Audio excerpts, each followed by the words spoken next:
got the stove cranking red hot this morning.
Hey guys, how's it going? So we are back at the wall tent.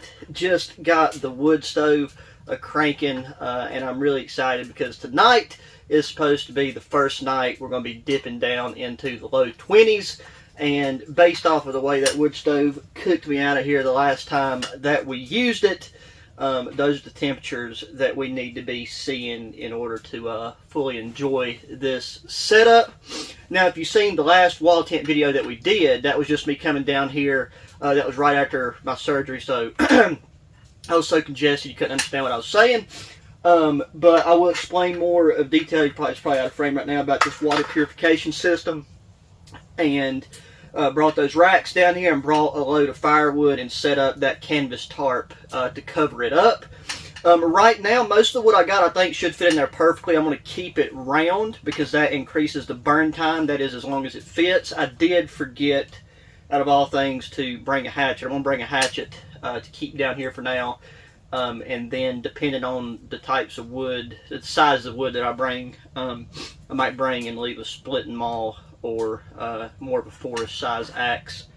And in this one, we're going to be mixing a lot of old school, being the wall tent, the wood stove, you know, the rustic feel, but I also brought a good bit of technology with me on this because I brought a better set of string lights, like brighter string lights, like the ones with the bulbs, because those fairy lights are great, but you know, you have to recharge them, all that stuff. It's not easy to have them, like, keep them plugged in while you're using them, and they give off minimal light. They give off a perfect amount of light for being in here, but for filming purposes. And I brought a power station with me to power those lights. I brought my laptop that I got from outdoorlaptops.com, and then I have recently found a internet solution. And not to take away from the rustic feel of everything, but I mean, obviously I need to be able to work on certain things when it comes to videos and everything whenever I am spending extended periods of time out in areas such as this. Satellite internet options just are too unreliable. To go ahead and show you, in case I forget to mention it a little bit later on, this little doojig right here. This right here is a mobile hotspot, and I've got the service through easymobiledata.com. I've done a lot of research, and it looked like they had some of the best reviews. And so far, I've been testing this out around the house. This thing seems to be keeping really good battery life. AT&T is the one that I went with because AT&T has the best data coverage for the mountain areas that I've been in, or that I frequent the most, that I have, like, you know, access to. But I've only run my cell phone off of it, so I'm really looking forward to getting it hooked up and connected to the laptop, not only for work purposes, but, you know, once, like, full-on winter gets here, whenever I'm down here, it will be really nice to chill by the wood stove and, you know, watch some YouTube, watch a movie. Just want to give you a quick rundown of some of the stuff that I brought with me on this one, and I'm going to go ahead and I'm going to put one of those larger pieces of wood in the stove and see how it does, because I just threw in some really dry pine, and I'm trying to avoid burning pine at all costs, but it's just really nice and quick, you know, to get things started, but it burns up super quick. So that right there burned up super quick.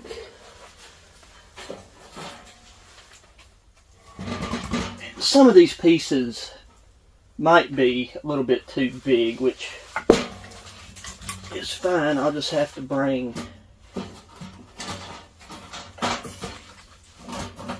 something down here.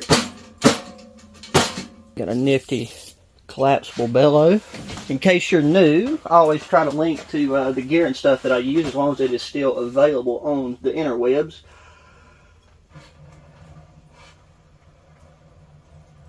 We got fire in the back. They might leave the door open until that little hinge piece burns off.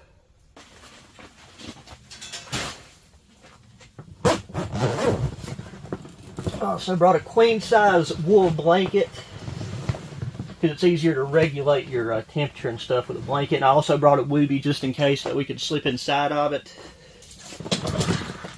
So there is our tough book from outdoorlaptops.com, and then I brought, I hope this is charged. I actually didn't check that either. But yeah, Vector Power Station, 100%. This thing right here has 1,000,000 times more power than we need for what we're doing, just to keep things charged up and to run our string lights. I don't know if it's going to sit on this table that's sliding. Hey, there we go. Here's our lights. These are the ones that I took with me and my dad when we done that kayaking trip on Deer Island. Go check that out if you hadn't already. That was been a while back. And then I brought some zip ties, and I'm going to see if I can figure out a way to string these up.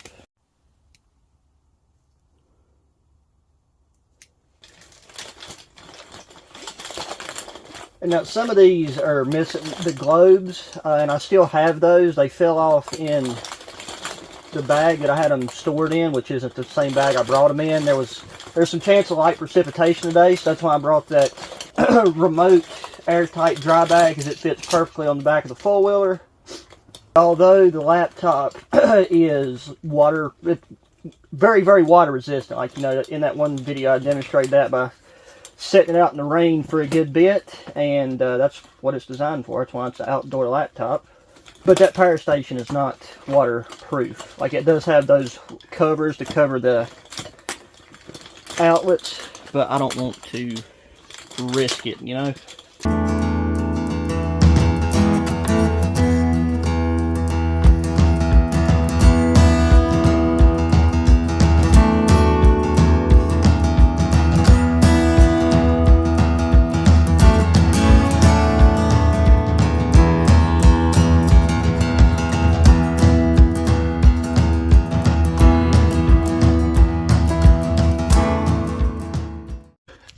And while I was doing that, I'm going to have to restart the wood stove because there was just not a large enough coal base in there to get these really hard pieces of large wood going. So it's a learning process. And just like that, that bulb right there is probably loose. And so is that one. And so is that one. But we have light. And this is going to look, oh, and that one, and this one. Easy fix.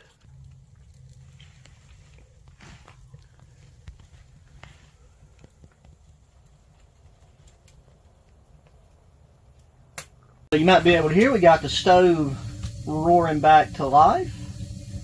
And now, I'm going to attempt to, oh, this thing does not have grippers on the bottom. I'm glad this laptop does though, so it doesn't slide around. So there is our internet. There you have it. So we are fully connected and ready to go. So we have off-grid internet that is non-satellite based. So the other nice thing though is you could get multiple of these and have different cellular providers. So in most situations you're good. But this right here is hands down the best option for these mountainous areas because, I mean, you know, they add cell towers here and there constantly. So if anything, you could find a location where you probably got cell service. So anyways, over there we got that thing a roaring and a rolling. I got a bunch of sticks stuffed in here, so that should get things caught plenty good. We, for lunch, we're going to be having cream of chicken with herb soup and crackers. It'll be the first time using this pot that I thought, because like during the winter, especially if I'm out hiking a lot, I tend to eat larger pot meals. So I think this is a great size for one person. Oh, and this would be a great opportunity to talk about the water filter real quick, if you're curious, because I think this is something that a lot of you guys that live in cities and urban areas should look into. So this is the Aqua Brick made by Segan Life. This is 3 gallons. These are stackable. You can use them for food storage. The thing that I really liked about this is that you can pressurize the inside, and then you have a spigot with a mouth valve so you can drink directly from it. But this bad boy right here filters bacteria, viruses, pretty much everything that could screw your insides up. And the viruses aspect is why I think it would be really important to have something like this if you live in a population dense area. So there you go. We'll see how this bad boy holds up over time, but so far I'm really happy with it.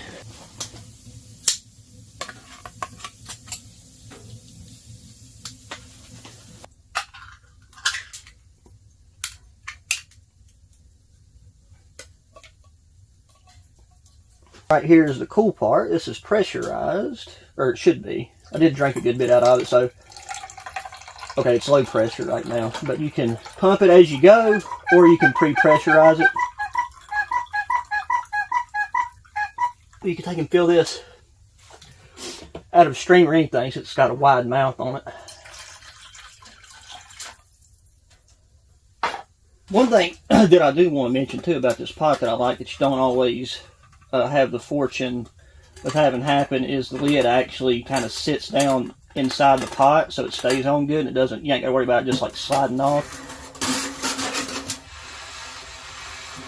And as you can hear, titanium gets going quick.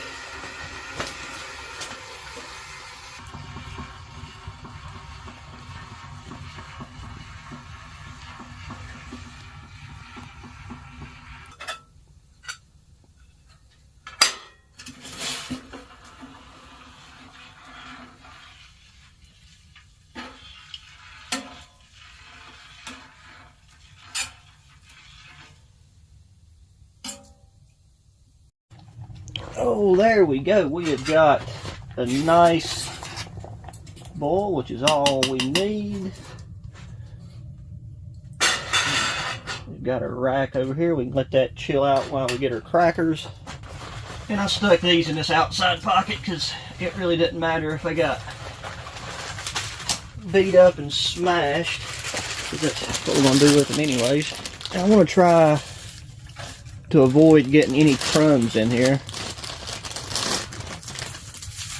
since we had that little mouse issue early on, but I think I finally evicted all of them.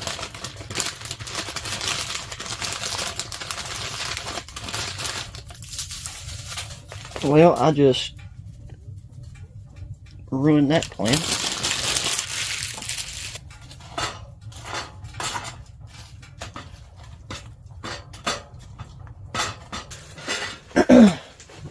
Well, I was waiting for this to cool down a bit. I was able to take and respond to some business emails. So that little system right there is working mighty fine. And you can't beat sitting by a wood stove having a nice pot of soup.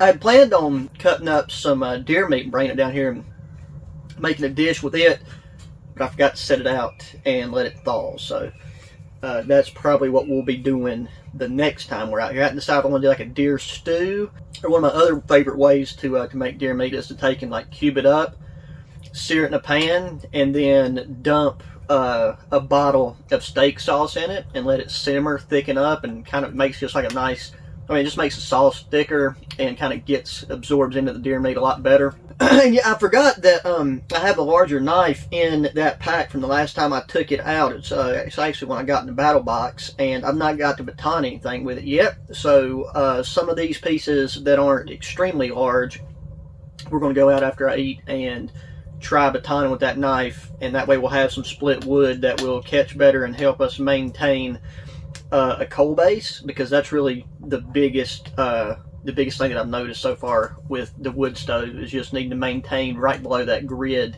rack coals, and then if you do that, those larger chunks will continue to burn no problem. Alright, so this is the knife that I'd left in my bag because it slides down into one of those side pockets very nicely. And this is a Ruckin River knife that come out of one of the more recent battle boxes. First,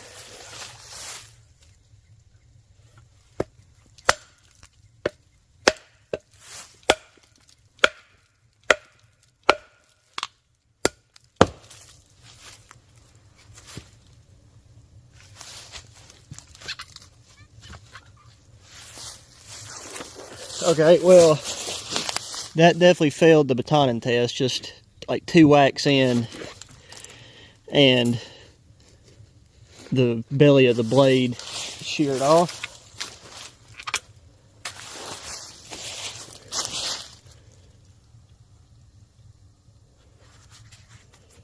So, duly noted, that knife is not intended for batoning, which I'm surprised because it has a decent thickness to it, but it didn't list what type of steel it was made out of.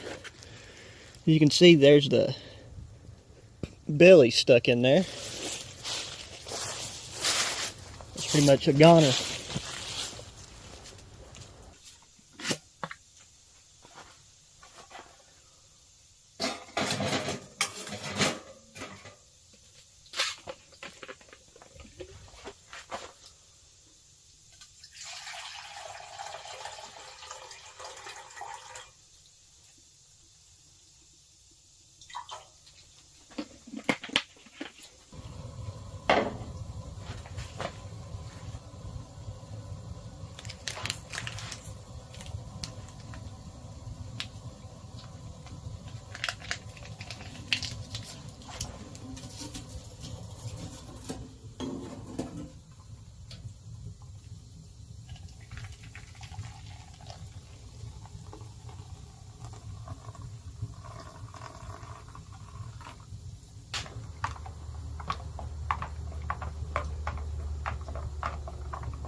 Alrighty, so changed into the nighttime hat because I'm sure by early morning I will be having that wool blanket over the top of my head. So just like whenever I'm using the bivy, I like to wear a cap to help keep the wool blanket just directly off my face. I'm not breathing and, you know, right into it when I'm sleeping on my back.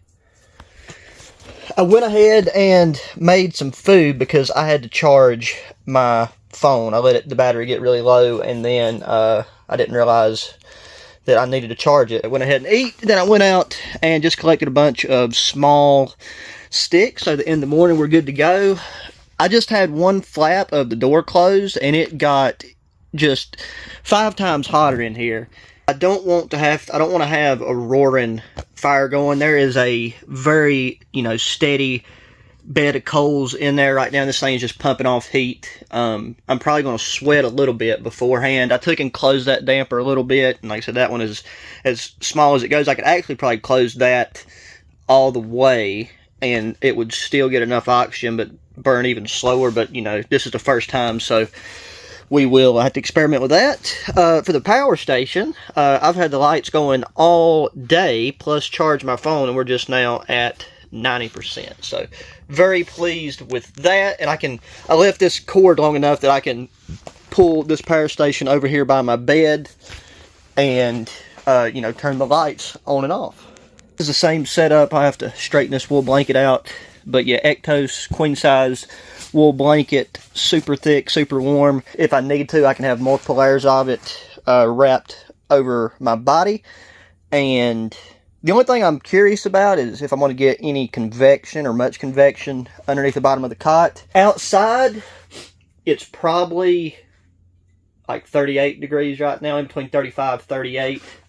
Like the coldest temperatures here will probably come through between like 3 a.m. and 7 a.m. I do plan to get an inside and outside thermometer. I just have, I keep forgetting to acquire one. But we're going to go ahead and get situated and crawl in. And where the hot air rises, like when you sit down, it's a little bit cooler. That's why you want to be off the floor mid-level. When I'm standing up, man, you'll break into a sweat. I can have this right there. I've got a nice straight line view of the stove for the ambiance. And I brought that zip up Woobie, and I'm gonna let that be my pillow. I'll probably end up taking it out of that and wadding it up. Different configuration, but for the queen size wool blanket for a cot is overkill, but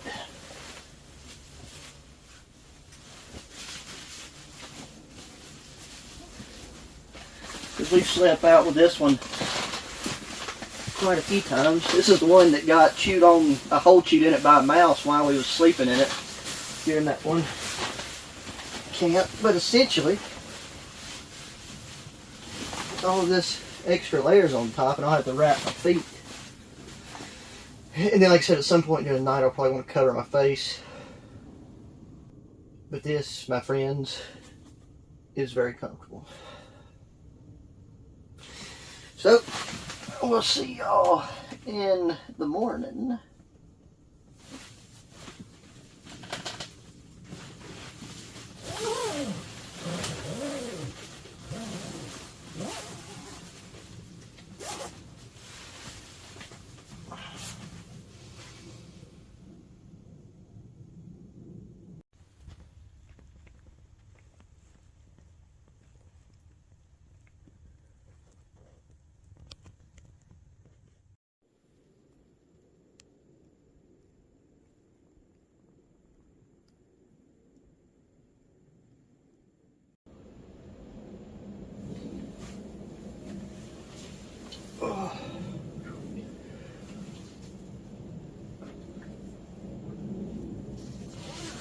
Oh, good morning, guys.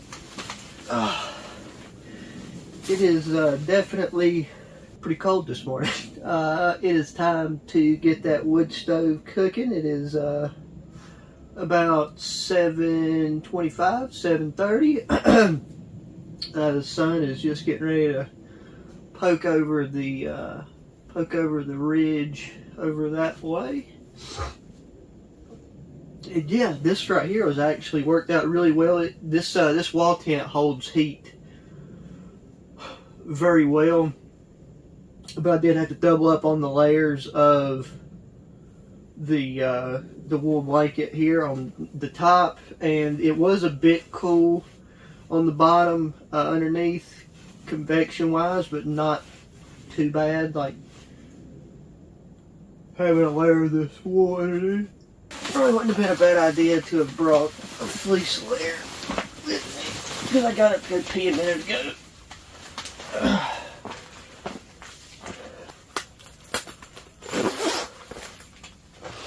There we go. That'll shed some light on the equation. Didn't even think to turn those on a second ago. This right here is why it is important to have this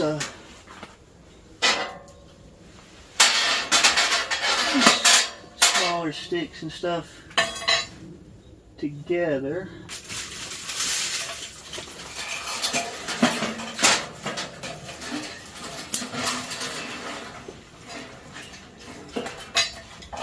Figure out is what I'm going to do for a ash pan.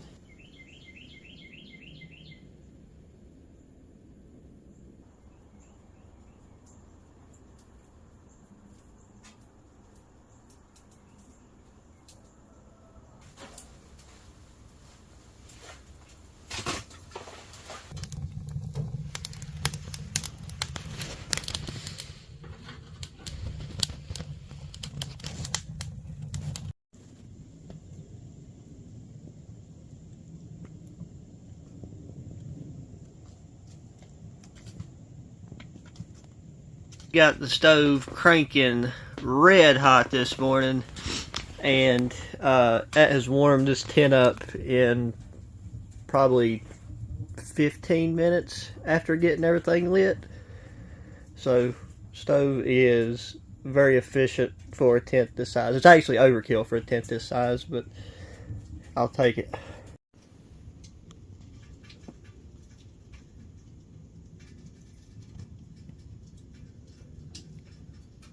Oh, whew, that stove got things so hot in here I had to take it and open up one flap of the door, which is a good sign when it's probably just in the high 20s right now. But yeah, guys, this is the first, first overnighter in the wall tent below freezing. Everything went phenomenal, really enjoyable. Still got to work a bit with the wood stove and the best way to regulate the temperature and get a better idea of the burn times and stuff for the types of wood that I'm using. So yeah, that's going to do it for this one. So as always, guys, please make sure to hit that thumbs up button. Subscribe if you haven't already. Share the channel and the videos with your friends, family, anybody that enjoys good old outdoor activities. If you're new, I try to always link to the gear and things that I use in the video description. So always check the description just for information, updates, things of that nature.